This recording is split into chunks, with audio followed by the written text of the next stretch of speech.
Right now on WUSA 9 News at 11, we are unpacking an incredibly violent day and a half across the D.C. region. Thank you for being here with us tonight. I'm Lorenzo Hall. I'm Leslie Foster. In a few minutes, you're going to hear a family's heartbreak as police piece together one person's deadly rampage. Now, this map shows just how that violent spree spanned from D.C. into Prince George's County. Yeah, the rampage started with 2 incidents in D.C. between 6 and 7 o'clock last night.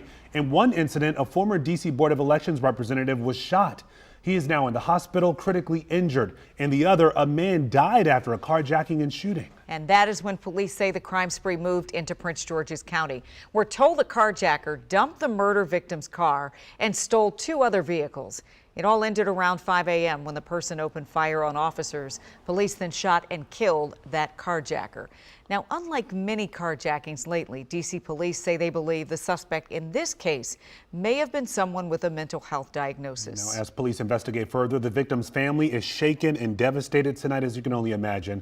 Our Casey Nolan spoke with him just a couple of hours ago. He joins us live in Northwest right now. Casey.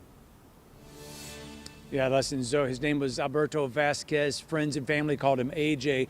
Tonight, strangers have started a memorial here near where he was shot and killed.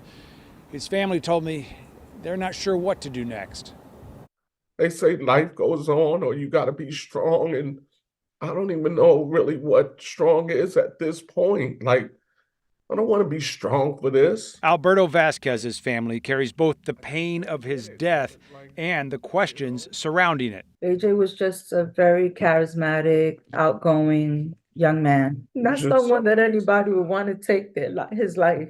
They say their 35-year-old son is the man police say was shot and killed in a carjacking here Monday night at 3rd and N Streets Northeast. His parents say Vasquez lived nearby. Witnesses say they could hear him pleading with the shooter before hearing 2 shots. It's believed this is the shooter taking off in Vasquez's car to continue what police said was a violent rampage that crossed into Prince George's County, where he was eventually shot and killed by police. I feel robbed from even having a conversation with him to explain to him who my son was, that he didn't have to kill him. His parents say Vasquez had just celebrated his 35th birthday and leaves behind 2 young daughters, ages 8 and 10. They gotta grow up without a father for the rest of their life. Like, for what? Over a car? But I know in my heart of hearts that this will not be the end of his life and his name to just be a funeral and then that's that. Like, I don't care if it's some sort of nonprofit. Something has to be done in his honor and his name. Before AJ was shot and killed here, police say that same shooter shot another man. As we've talked about, that was in the 900 block of K Street Northwest. WUSA 9 has learned that man is Mike Gill, the former GOP representative to the D.C. Board of Elections. And Leslie and Zoe, he is said to be fighting for his life in grave condition. Sources tell us he was picking up his wife from a restaurant in the city center shopping area when he was shot in his car. I'll send it back to you.